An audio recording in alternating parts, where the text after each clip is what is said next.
What is up guys, Wraec is here with a new video, and today I'm going to tell you guys my decision on whether or not I am going to summon Oscar, the new Transcendence hero, with my SSS core, so whether or not we are going to go for an SSS copy. I've spent a good amount of time actually with testing this hero. We've done a little bit together during my last live stream. If you want to check that out, just go on my channel and there is the live tab where you can check all of my past live streams, including the last one where we tested Oscar and also did a huge completion on the event, so definitely worth watching in my opinion.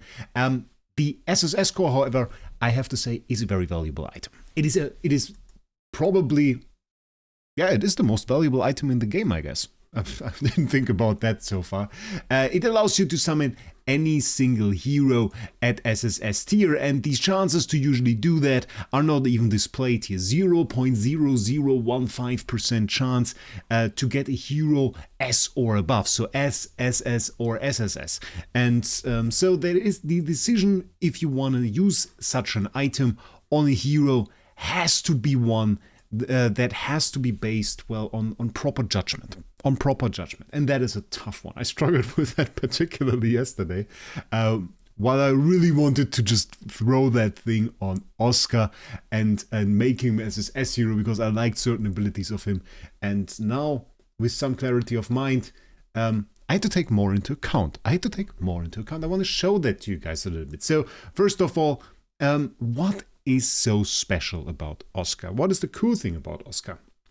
Well, if we go into a PvP match and we can just fight Pau Kappa here with this team, which by the way doesn't have full soul power, so we are a little bit weak. This team is mainly set up to let Oscar work. It is the full damage based on Wukong, who is a strong hero, very big amounts of survivability in here.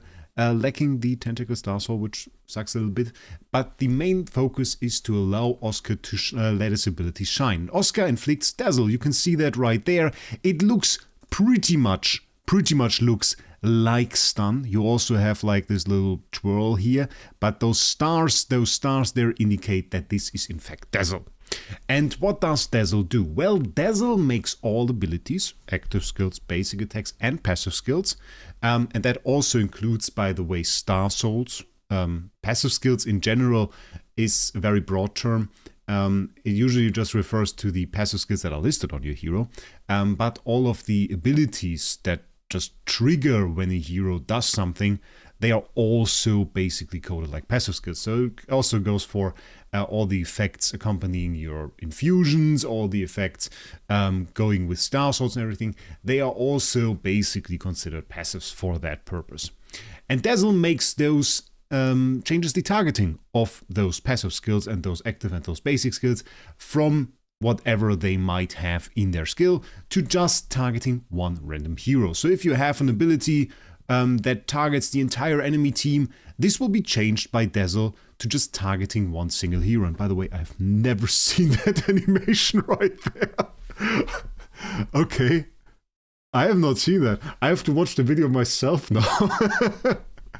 Because the gate here is so rare that this Oscar sadly survives that long, because usually the copy is just very bad, so it is a bit of a struggle to have him survive for a long time and actually get to his later active skills. And yeah, he has a bit of a scaling mechanic that you have to know about, and that also is kind of a problem and great at the same time. You can see the damage here is pretty much dealt the same damage of Wukong. Usually he deals lower damage. That Madeline damage is only from the Star Soul, so you could pluck that Star Soul over on him and deal a ton of damage too. It's not really that impressive on that side.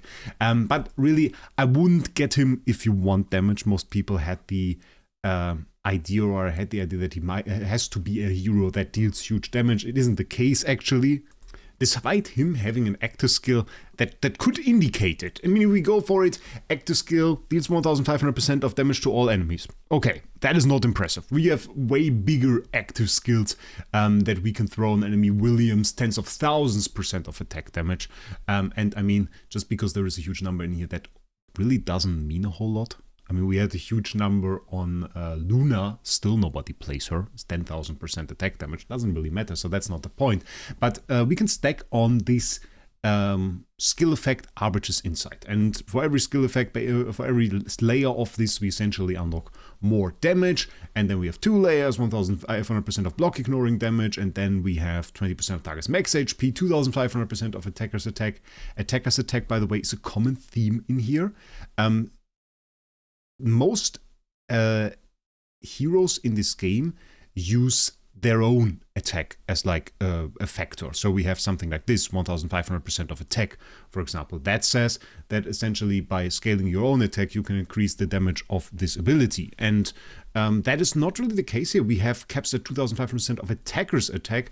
So in that scenario, for a few of his abilities, and that is the case, it uses the attacker. And one common question that I got about this was, isn't that great for PvE? Isn't that something that is pretty much insane for PvP? And if it was like 2018, well, not really 2018, did I play this game for this long? 2019, 20, something around there, I would have probably said yes. I would have probably said yes. And I want to explain this one more time here. Back then, they used to scale essentially the heroes in PvE, the enemies that you faced, like normal heroes. So they would just get more attack the more you progress in the game. Higher stages used to face enemies with higher attack. That was the way this worked. And they really did this up until the moment when they released Tiggs. And Tiggs was the hero that kind of broke this, because with this active skill, this guy still 25% of attack for 3 rounds from all the targets he hits, which were 4 random enemies. So you could imagine if you have enemies that have huge attack, and those enemies had way higher attack than the normal hero had. So if Tiggs went in there with 100k attack, those enemies could have had 1.5 million or something. And of course, if 100k attack is something that should allow you to clear a stage, or could allow you to clear a stage, well, stealing about like 1 million attack from some enemies, well, that makes a hero absolutely broken, obviously, because you have like 11 times the attack suddenly that you usually could even get at that time. So that was basically when DH decided, oh, that is a problem. So if we have heroes that come into the game and start stealing attack, and we want to introduce that to the game, we want to still have heroes that steal attack, then we kind of have to change stuff. We can't allow something like Tiggs to destroy every single stage. He would, by the way, still do that. He would still absolutely wreck every single boss, every single stage if DH didn't make the change. And what was the change? Well, the change was now those enemies actually do have rather low attack, but they do get insane amounts of holy damage. So an enemy would have like 5,000, 10,000% of holy damage, depending on what enemy it really is. So that means that the attacker's attack in PvE isn't really that high, and thus you won't really see super high attack. In fact, we can kind of try that out. I have to explain something else about this, but I have this stage here. It's a bulk stage. It's this rather annoying stage, but we can see maybe one ult, and then we will see that the damage that he does really isn't that impressive. It's just like a team that I set up for a little bit of testing, because I wanted to see how the Dazzle fares against something like Wraec, because obviously it is an interesting target for that. Maybe we do double speed here. Is an interesting target for that, because Wraec has this ability that essentially when she's controlled by a control effect, so such as stun, then under this condition she will burn the entire enemy team, which is absolutely annoying. And that is the ability that most likely kills you during those fights, especially if you go in there with the TBBs. Common thing that people pay me and say, I can't clear this stage, Wraec, it is so annoying, it's such a bad stage, I really hate it, etc, etc. And then you see, okay, they were using Wraec. They were using TBB against Wraec, which in certain scenarios you can. I don't want to say anything against this. But really is something that probably will kill you. You can see damage-wise in PvE, well, we don't really see those huge damage explosions that some people wanted to see here.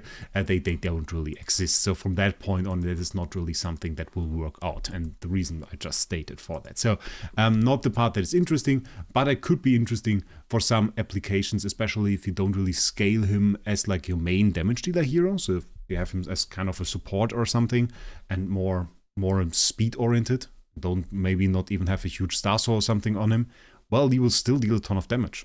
2500% of attacker's attack. Imagine you are maybe somebody with a low treasure train, you attack me. This will be pretty decent in terms of damage. And then we have the stuff that people were kind of saying is a little bit like DTV. In addition to the effects above, deal 2000% of attack damage to 4 random enemies, ignore 100% of armor and etc. everything. So this ignores basically all of that stuff, and afterwards removes all Arbiter's Insight from self. So the first two, they don't remove the Arbiter's Insight, this one does. Then we have 2 more basically in the sublimation. So this one is for 5 more layers. Then we get 1500% of Divine Retribution on 4 random enemies.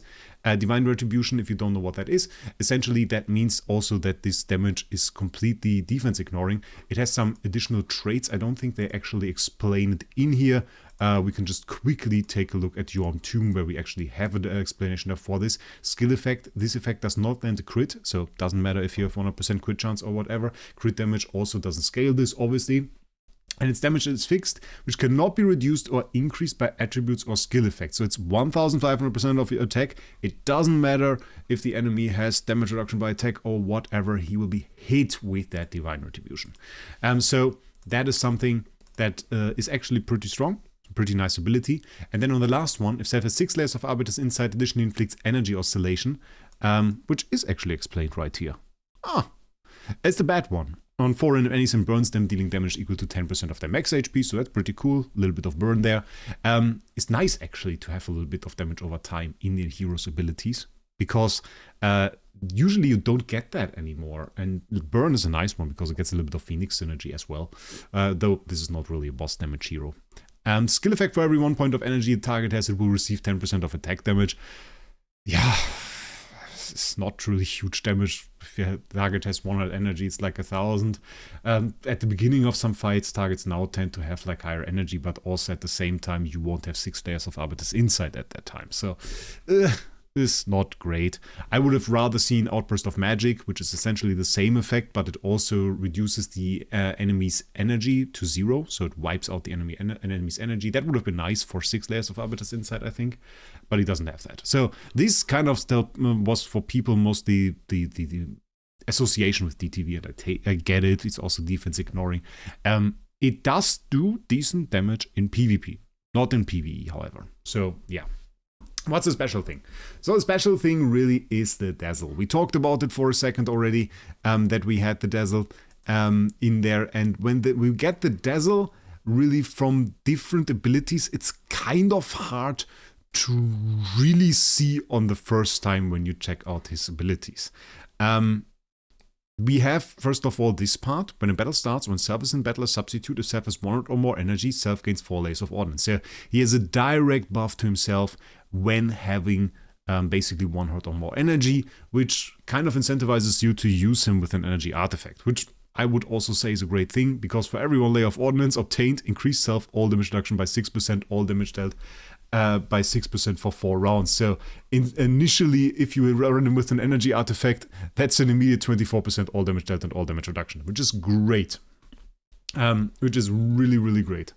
And then at the beginning of each round, for every 1 layer of ordnance owned, has an 80% chance to dazzle 1 random enemy with 100 or more energy. So that means that when you go into PvE and you wouldn't have an energy artifact on him, essentially you wouldn't CC anything. Or into PvP as well. If you don't have an energy artifact on him, you don't CC anything. If we go, however, into the fight, and we have an energy artifact on this guy, which in this team we have, and the enemy has heroes that have full energy, so 100 energy, could do an active skill, then there is a chance for us to CC them. So we can watch this one more time over here. We go into the fight, dazzle, dazzle, dazzle. Of course, when he has more than 4 heroes with full energy, well, that wouldn't really work out for us. It has very, very great effects, however, if you get it on the right heroes. If, for example, we got this on the IEA, yeah, that one was right. Then IEA would only hit 1 singular hero with her on-death ability. And it is a little bit of RNG, but we sometimes run through this team like an absolute train because of that. And we can do like another attempt here. Victory, okay. No big damage here. Again, this is more representative probably of what you will actually see in-game with the damage that he does. Again, if you have like an SSS tier copy, well, that would do a whole lot more damage. But we see, like, we start the fight, we have the Dazzle here now on the IEA indeed. Let's see if we can kill her, and then you will see... Can we show that? Oh, I got the double shapeshift, is that annoying? Come on, can we kill her, please? I want to kill her on turn 1 to show that. Okay, so there we saw it actually. The IEA only hit our IEA. You can go back a little bit in time probably. I wanted to slow it down actually, I made it faster. But the IEA only hit our IEA and not the whole team. So we really reduced that damage that was coming in, and that is really the big value that you can get. The meta things that we currently have and that are currently used in the game are Nova. The Nova Star Soul, specifically for PvP, the Nova Star Soul with the last ability that we have, or the level 24 ability, which is this one. When self dies, inflict Nova outburst on all enemies. This is very commonly used together with either LBRM or LDA, because both of those can revive, well, in the case of LBRM a few times, in the case of LDA, given enough time, to theory, infinite amount of times. Every single time they die, they burn the entire enemy team and deal damage at 33% of self-max HP, which is a huge amount of damage. And you saw in all of the fights that we basically had, I had it on Madeline, which is just, it's just placed on there. It has no specific reason. I used it for Flame Shrine, actually. But for PvP, LBRM, LDA, those are big threats. And when those die, this can take out your entire team. So that is very annoying. And then, of course, the other one, the very common one as well, both of which are very common in endgame PvP, Infinite Era Alikita, with the Time Plume Star Soul, which allows her to revive one time. Again, we have a revive mechanic. And then we have this one, when being killed, inflicts authority manipulation on all enemies 3 times, and inflicts 3 layers of Curse of Decay. Curse of Decay, forces curse. For all the OG players, very annoying, very big damage. And not only that, if you have her at, no, not the Star Soul, if you have her at Nirvana, let's check it out right there. When self has 12 layers, okay, blah, blah, blah. When self dies, triggers the same effect once with no consumption. So basically we get a trigger of a 12-layer transition power here, which is data destruction, and which is 1500% attack for all damage. And for every debuff, it's an additional 1500%. And this can be absolutely broken. This can be absolutely insane. And thus, those are your 2 biggest threats in PvP. And so far, counters to this have been rather scarce. Really, the main counter that we had so far was shape-shifting from the Time Plume Star Soul, which is very unreliable. But right now, if we get the Dazzle from Equipoise Arbiter Oscar, we say Oscar, from Oscar on an IEA or an LDA or an LBRM, those abilities that used to hit the entire enemy team will only hit one singular hero. And that is actually a huge counter to them. That is a huge counter to them, and one thing that will always be a threat to them in PvP. So by basically being a counter to the top meta PvP heroes, Oscar in turn is also kind of meta. Because, well, if you have a counter meta to the meta, that is also a meta. So essentially that makes him PvP meta. There are ways to counter it. We have to say that. The most prominent one for like whales would probably be to just go ahead and roll yourself an immunity. You can just go with a Dazzle immunity on your IEA or something. A lot of players use LBRM in Star Expedition, so I guess that one will probably not be rerolled that often. But if you have like the IEA, yeah, I guess players will go in there and just get the Dazzle immunity and be fine with it, because then you can't do that anymore. And that is kind of annoying, because it makes it a little bit easy to counter in a sense. The next thing that we have to see there is there are also, of course, ways to remove CC. There are 3 ways really. We have PDE. Every time an enemy attacks with an active skill, we remove 2 CC effects. Then we have LBRM, who just removes CC effects as long as she has energy. And then the third way that, well, it is a way, but it mainly is just a way from me, is just to go with Pure Flow. By the way, new SSM roll. Pretty nice. Body Protection, Defy, Giant Killer, Pure Flow. With the reduced dot received, I would like to get Burn immunity, but I re-rolled him 200 times today. Got this roll within like the first 30 hammers, and then didn't get anything afterwards. But the Pure Flow way is basically you just use Pure Flow, you use PDE Core, and both together essentially make you immune to all 2-round CCs, which of course Oscar is. So that essentially means that, yeah, this really won't work on X-tier heroes that have Pure Flow. But I guess that's not a big point. just wanted to mention it. So you have those counters. What else can you do? Well, there is also an artifact. I guess that's the fourth way. You can go with the candy bar, of course, because nobody does that, but it's an option. You can do that. Then there is the next thing. Okay, when can we CC? So without the core, we essentially can only CC with this part of the ability. So this part combined with like essentially the other one. So for every layer of, or at the beginning of each round, for every one layer of ordnance owned, 80% chance to dazzle. For that, we have to, of course, gain ordnance and have ordnance. We have extra effects on that, which is pretty nice.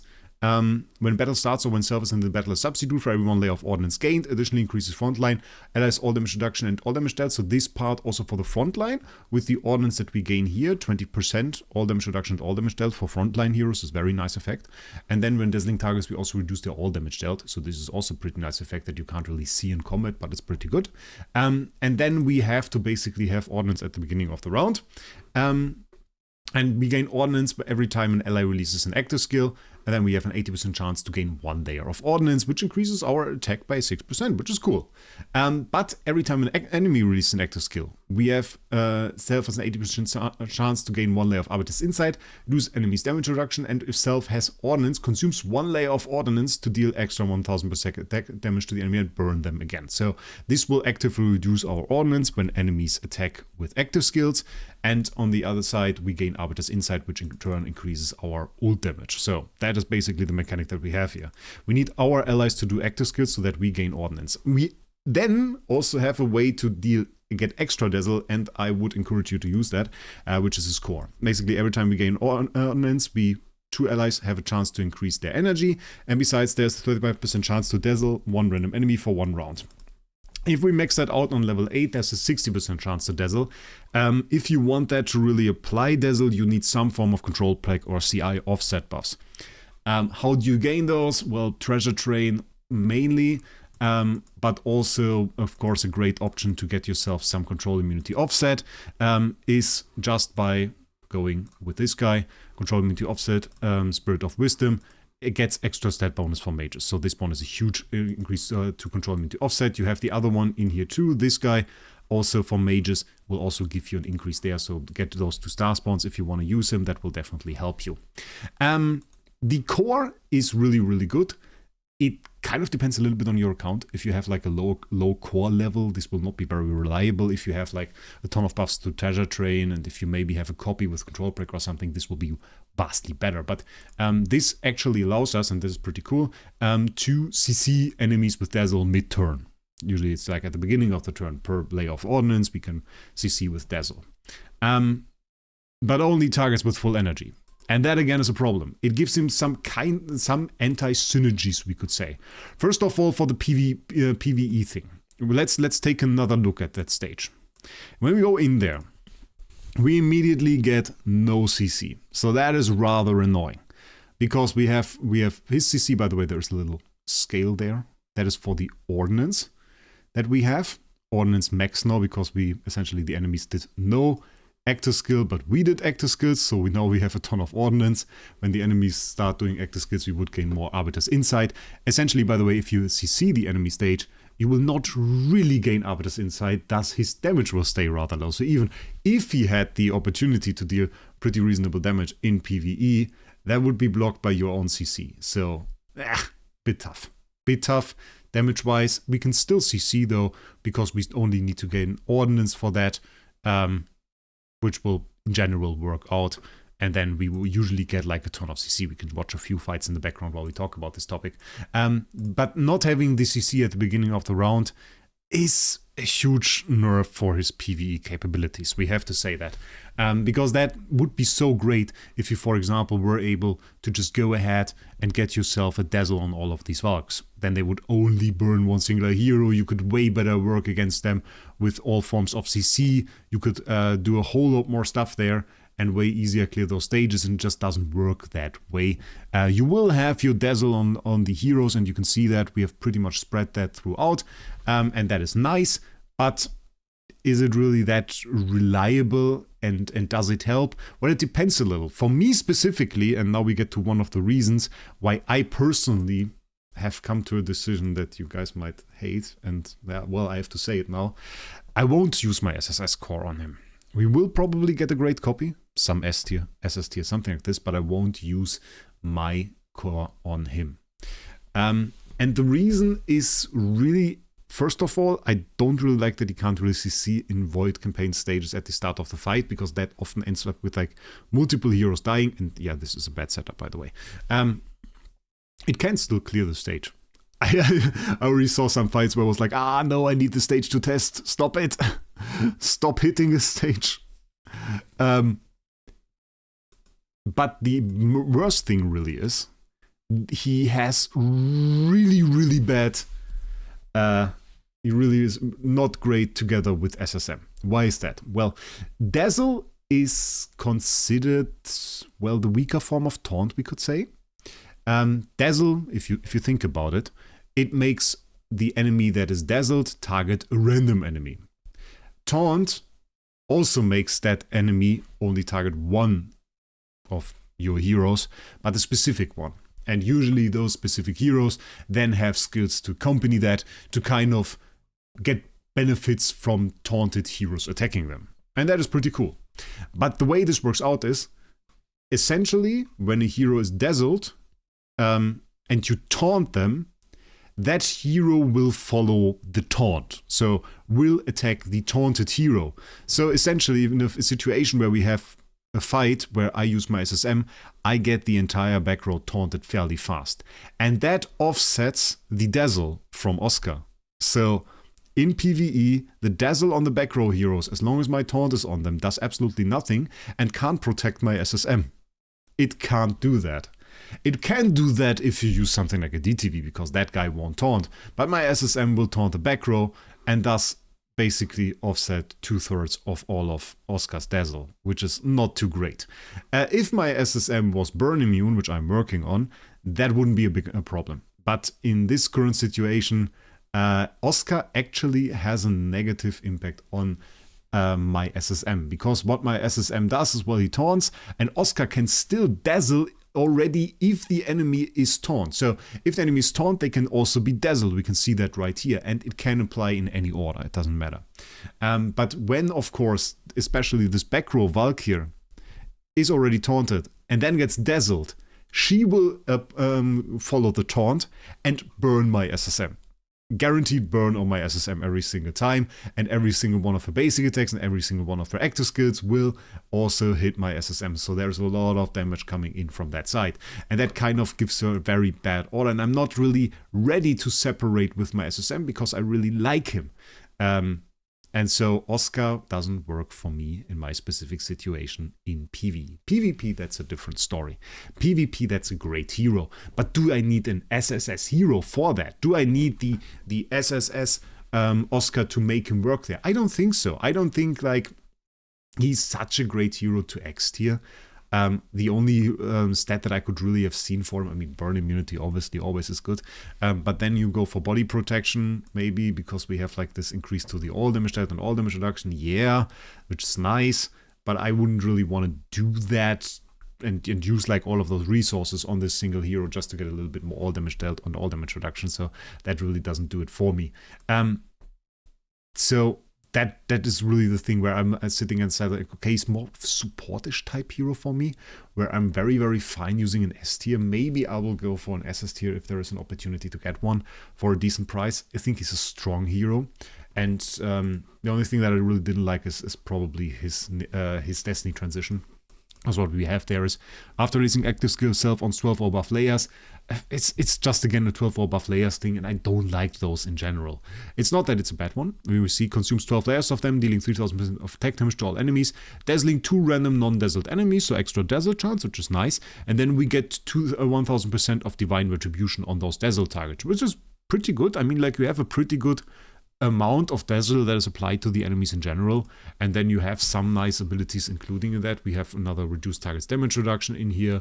We could deal some damage to dazzle targets, damage to all enemies, probably better in this situation. We can reduce attack, we can reduce speed, we can increase self-control immunity, we can also increase holy damage. I usually go with the energy, Just helps us do the next active skill. We have all damage dealt here, or we can go with speed. Speed, sadly, this small one, the 51, which I don't think is pretty good for like a hero that has like a 12-layer ability. So there are more powerful ones. I mean, some heroes, they do really get way better ones. If you see something, for example, like let's say Star Alchemist Tom Young, he has one that you can trigger, this transition that you can trigger like 5-6 times around. So this is crazy. And then you get to 100 speed here. So it's like 500 speed that you can get in a round. And they go with Oscar every 2 rounds. If you do active skills on every round, they give him 50 speed. Yeah, it's like, okay, this is pretty mid. But yeah, so can't really do my SSS core on him. Despite him being a great hero in PvP, and we have to watch this one more time. We have to watch this fight one more time. Now, maybe I want to say something about this too. I've like 2 more small details about PvP that I just want to mention before we go with that. We saw the taunt Dazzle, of course, working very, very well on IEA. We saw Dazzle working very well on like in general all on this effects, but also if you have a dazzled Wukong, the animation doesn't change, but this guy actually, in fact, only hits 1 singular hero with his counter instead of the entire enemy team, which saves you from a ton of damage. Can this save you in every single fight? No, actually can't. But it will make it a whole lot easier to survive some of the meta heroes, and I think it is what a good counter meta should be. Just threatening enough to be like something that you want to consider. You don't really want to run into an Oscar and lose your PvP fight for that. And I think there will be way better builds still. But I think you have to consider that. And it will be on your mind when you build a PvP team and you say, oh, do I put an energy artifact on my IEA? Because as soon as you do that, and you don't have Twine immunity, you risk your enemy running Oscar and completely shutting you down. And so that is something I think that people will have to think about. There is one hero, however, that I kind of hate how that works. We have Bravestar here as an example. He always runs this TBB, and he runs his TBB with the Receptor. And the special thing about this is there's a 50% chance to give her, I think, 100 energy it was. And as soon as she gets that energy, that will trigger her active skill, which will CC you and will be very annoying. If she gets that energy, Oscar can actually not dazzle her. It is a very weird combination that Oscar will never dazzle her.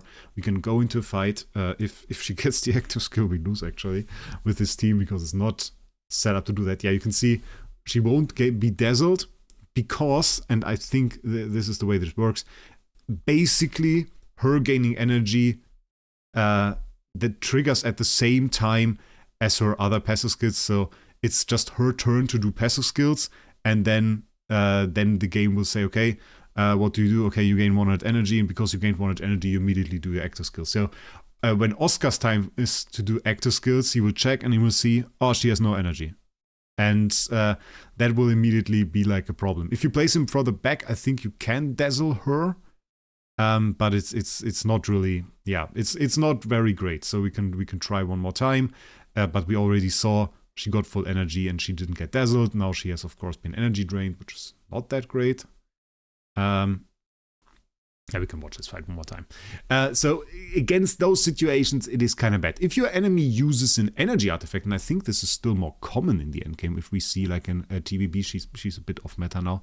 A lot of players also went back now. She could become a meta again, actually, because you see her damage is still absolutely great against this team, which is very defense-oriented already.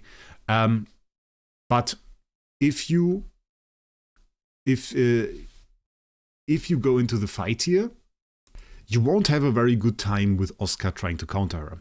Unless, of course, she has an energy artifact. If she has an energy artifact instead of that Rui, you can actually counter her very well. Because then her entire passive stuff and all of that will only hit one singular hero.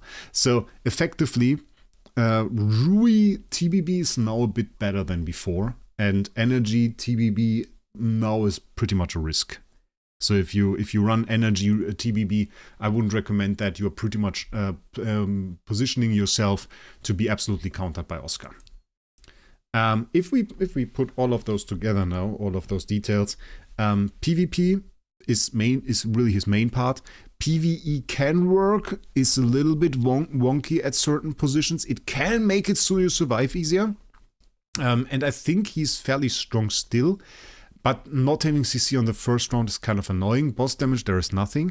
Damage-wise in general, he's slow. I want you to keep that in mind. This is not a hero, in my opinion, that deals no damage. This is a hero that, in general, does not get enough time to deal his damage. Because he needs a second, maybe even a third ult to really get to the point where he deals damage. So he's too slow right now. If the meta continues to slow down, however, we might see this guy actually deal some proper damage. So that might be a thing. We have to wait. We have to see. But that is not a bad thing. You want to be very careful when you face him with energy artifacts on your heroes. You might even want to strategically position them. You want to include some heroes in your team that allow you to counter CC. PDE will be very good at removing his CC. LBRM can work, of course.